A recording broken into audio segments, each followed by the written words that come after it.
Hello! Aujourd'hui, dans cet épisode, je te propose un épisode hors série dans lequel je te partage mes victoires de ce premier trimestre de 2025.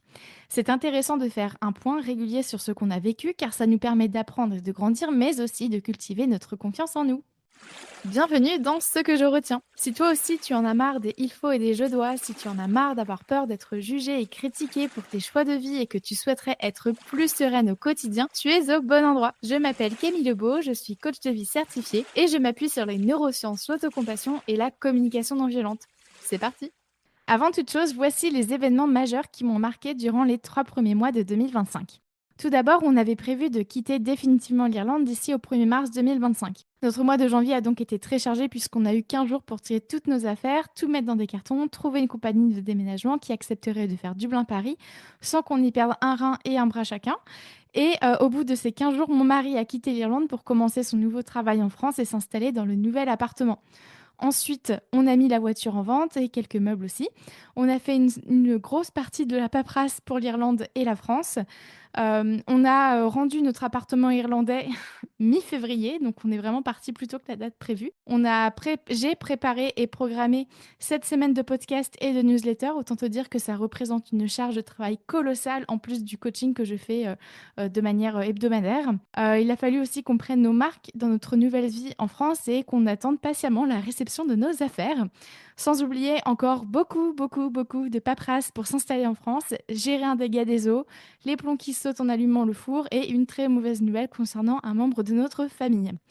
Je crois que tu l'auras deviné, ces 2 premiers mois de l'année auront été très stressants pour mon mari et pour moi. Je suis donc sortie de là totalement épuisée mentalement, physiquement et émotionnellement.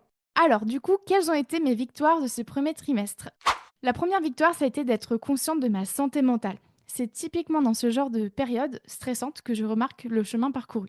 En janvier et en février, j'ai remarqué que j'avais du mal à me concentrer, que je me couchais soit plus tôt, soit plus tard qu'à mon habitude. J'ai aussi remarqué que je ne respectais plus mes sensations de faim et de satiété. J'ai beaucoup procrastiné, ma consommation d'écran a juste explosé.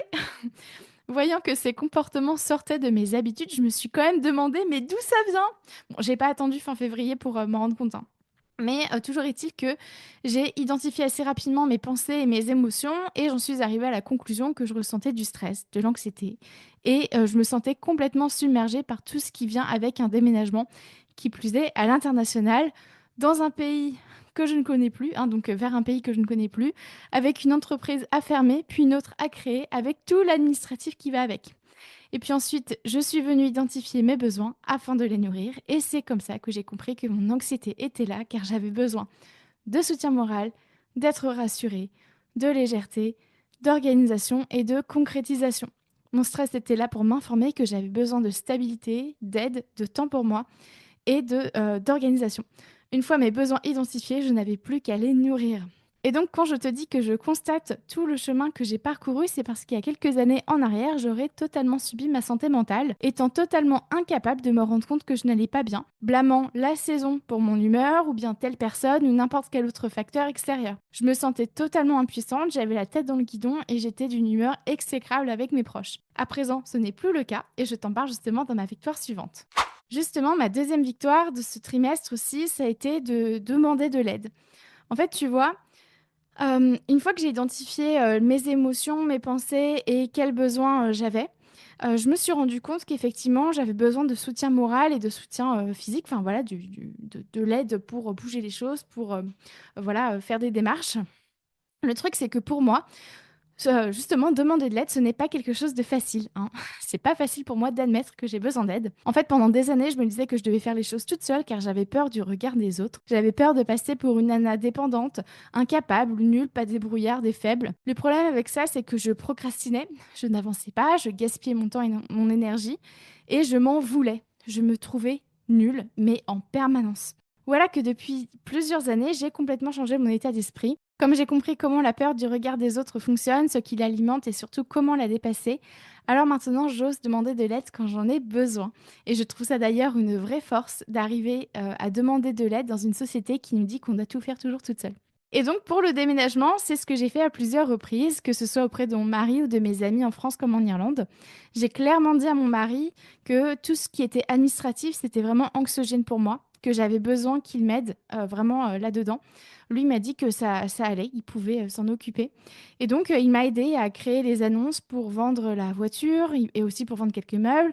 Il s'est occupé de l'assurance habitation, de la réouverture de nos droits de la sécurité sociale. J'ai demandé à un ami de m'aider pour vendre la voiture parce que je n'y connais rien et j'avais pas envie qu'il m'arrive quoi que ce soit pendant que la personne allait essayer la voiture. Euh, j'ai aussi demandé à une amie de nous loger chez elle, juste pour le temps d'une nuit, histoire qu'on achète un lit et un matelas. Bref, en mettant mon ego de côté, en identifiant clairement en quoi ma peur du regard des autres m'empêchait de me simplifier mon quotidien déjà bien mouvementé, j'ai retrouvé de l'apaisement et j'ai pu souffler. J'ai pu avoir de l'espace mental, de l'énergie et du temps pour m'occuper de mon travail et de certaines tâches plus difficiles pour mon mari. Et donc, déléguer et demander de l'aide, ça m'a permis de prendre soin de ma santé mentale et de ma santé physique, ce qui fait que je me suis rendue ce trimestre bien plus doux, plus calme et plus agréable. Et en ce qui concerne la troisième victoire que j'ai envie de te partager, c'est le fait d'avoir accepté que je ne peux tout contrôler. Je t'en ai déjà parlé à travers plusieurs épisodes du podcast, j'étais une perfectionniste sous couverture. C'est-à-dire que je n'avais absolument pas conscience que j'étais perfectionniste, mais par contre, je passais des heures à lire tous les avis sur Internet avant d'acheter un truc, afin de trouver le meilleur produit sur le marché. Et autant te dire qu'avec un déménagement, j'aurais pu perdre un temps considérable à éplucher tout Internet pour trouver la meilleure compagnie de déménagement, le meilleur canapé lit, le meilleur forfait téléphonique, la meilleure plaque de cuisson, le meilleur étendoir à vêtements, etc., etc. Et s'il y a bien un truc que j'ai compris ces dernières années, c'est que rien ne sera parfait. Point barre. Aucun produit ou service ne remplira tous mes critères, à savoir, faut que ce soit pratique, écologique, beau, abordable, éthique, de la bonne taille, avec de bons matériaux, etc., etc. Pareil pour la compagnie de déménagement. Quelle preuve devait-on m'apporter pour que je sois à 100% rassurée que toutes nos affaires arriveraient dans notre futur appartement sans encombre, sans perte et sans être abîmées? Vraiment, vraiment, quelle preuve, hein. Sincèrement, la seule preuve envisageable pour moi, ça aurait été de rester 24 heures sur 24, 7 jours sur 7, à surveiller nos cartons. Alors, on est d'accord, ce n'est pas possible, surtout que pour faire Dublin-Paris, ça peut prendre jusqu'à 3 semaines. Voilà, donc comment te dire que c'était juste pas envisageable. Donc, je sais que mon perfectionnisme m'a été utile à plein de moments dans ma vie, mais aujourd'hui, il ne m'est plus utile la plupart du temps. Ce n'est pas parce que je peux faire quelque chose que c'est une bonne chose pour moi.